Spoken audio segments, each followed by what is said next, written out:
Hello, Steemits. Hello, YouTube. Crypto G here, just coming at you with another Pixlr video tutorial.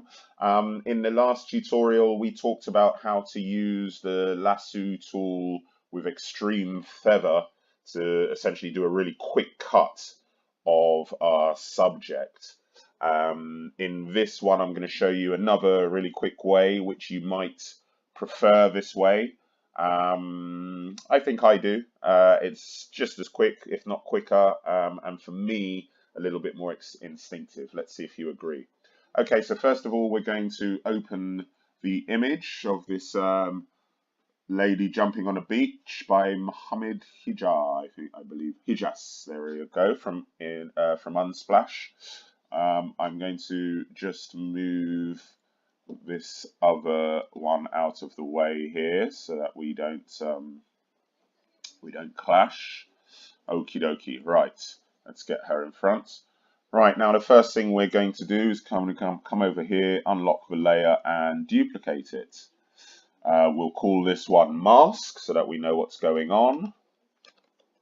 And we'll call this one background. We'll call this one background. Okie dokie. So now we're going to put a mask on the mask layer. Just come down here at the bottom and you'll see this little sort of square with an ellipse cut out of it. And that's add layer mask. And of course nothing has happened because our background is still there. So when we turn the background off, you see everything's disappeared. Now what we're going to do is we're going to zoom in and we're going to pick a place to start. For argument's sake, let's say this little bit here near her thumb that's carrying the mobile phone, and we're going to go onto our brush tool. We're on a 50 brush, so we might want to get a bit smaller actually, because we're going to zoom in a bit more, and we're going to, oh, there we go, we're going to slide across so we can see that hand. Have a look at our 50. Now in areas of high contrast, before we start, if you go down to the background layer and you turn down the opacity a bit, then we can start to see the checkered pattern of the transparent mask. Okay, so now click back on your mask layer, make sure you're on brush tool. I'm going to go down to a 30 brush. Make sure it's soft as well. Go down to a 30 brush, just click off here, get rid of the palette, and what we're going to do is we're just going to go around the edges and we're going to start filling in the edges. And as you can see there, every time you do that, the checker pattern disappears as we start to cut away the mask from the mask layer with our brush. That's basically what we're doing. If you're new to using photo editing software and masks, which I know a lot of my audience are, that's the best way to think about, if you're confused about what a mask is, just imagine, what a mask is in real life, and imagine a mask with no holes or anything for your face or your nose, and these brushes will be what would cut those holes out. And of course, in real life, you would be able to see the mask, but in photo editing software, the mask is invisible. So it makes the layer invisible, and then we can bring back whichever portion of the layer we like. Okay, so what we're doing here, let me just turn off the background so you can see, is we're just going to fill in the edges. Now where it's small, let me just turn off again, where the area is small, like her, the area of her thumb and her hand, I'm just filling in the whole lot. And I'm finding a 30 brush with on soft, a soft diffuse brush will mean that you don't have to worry so much about coming over the edges, and you can let it overlap over the edges a little bit as long as the plus sign is behind the line, and you're going to get a nice even fill. For the rest of it, we're going to just do the outline. We're just going to sketch the edges. So here, I'm just going to go around the edges. Now, when I get to the parts of lower contrast, like up here, I'll need to come back down to the background layer, turn it up to 100%, go back up to a 100%, click back on the mask layer. Always make sure you're working on the mask layer. You'll know you're not if you're a brush, because you'll suddenly smear some black paint over it, and so you have to undo.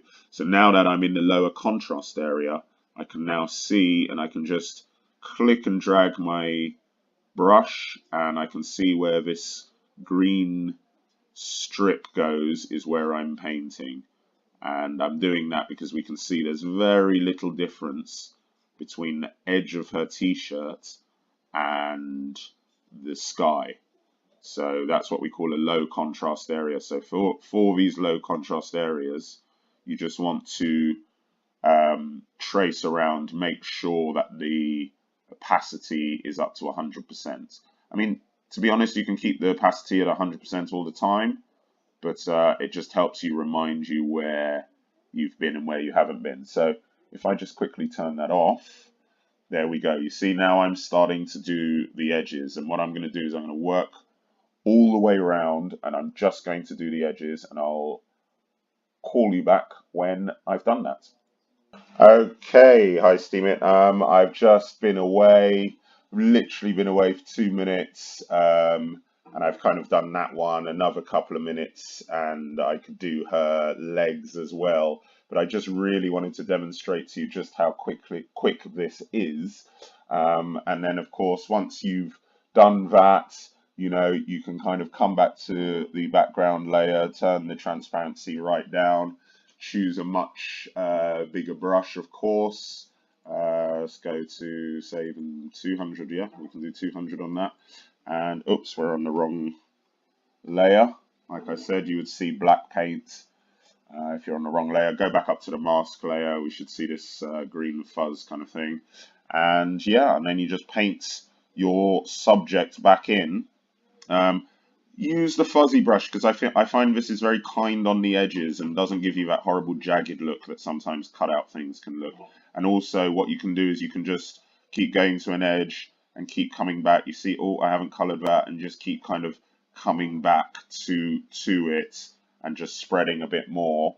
But then that's a nice quick way now of getting a cutout. And hopefully, I mean, I haven't gone too there because I'm talking to you, so I'm not really concentrating. But hopefully this has given you a little bit of inspiration to go and create some really nice effects, because I know that, you know, the start of most great effects start with this process. And, you know, if you're spending all day on this part, and by the time you've got to the kind of fun part of making your effect and, you know, your 3D effect or whatever it might be, like the competition I'm running at the moment, you kind of lose the will to live. So this is why I'm doing these, this is why I've done these two tutorials in cutting out like a pro, or cutting your images like a pro, because, yeah, I know that it can be very frustrating and very time consuming and can often just put you off. You know, you watch a tutorial and you see, oh, the first part is cutting out your image, and you think, well, I just can't handle doing that. I'm just no good at it, and it takes ages. I'm not going to bother. So yeah, there you go. You know, you see a nice quick way of cutting out the images. I could go all day long at this because it's so fun at the end of the day. Oh, look, there's a bit of a bobble of her hair. That's another advantage I wanted to talk about, is you can decide to clean up her hairstyle. So if you see bits and pieces of the hair that you don't want to come through, you can kind of, like, if we see here, I'll zoom in for you. Actually, I've done it here. Just trying to remind myself where I did it. So if we see here around the bobble here, if I turn on the background layer, you can see, look, there are bits of hair that I haven't bothered including. And obviously I would do that a lot better, and in fact I have done that a lot better in the original example that I showed you. Just zoom into that so you can see. So you can see, look, I've just trimmed off bits of her hair, and just made it a little bit more neat. And you can see, you know, that's all sort of done quite nicely. There was a little bit to clean up there actually with the eraser, I've just noticed. Just a tiny bit there. There we go. There we go.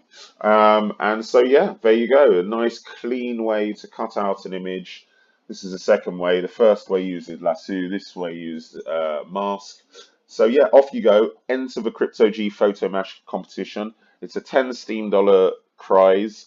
At the moment, that stands at about 120, 130 US dollars. You have to be part of Steam It. So, if you're watching on YouTube, get yourself along to Steam It. Start an account and find Crypto G. In fact, I'll link the competition in these tutorials.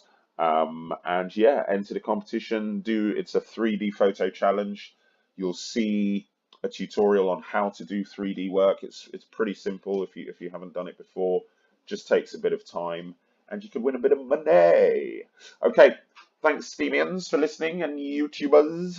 I'm now off probably to do a bit of Christmas shopping, although I've still got 4 days to Christmas Eve, and I traditionally like just running around on the last day and just getting whatever. So anyway, hope you've enjoyed these two tutorials, and choose the best one and start cutting like a pro. Bye bye.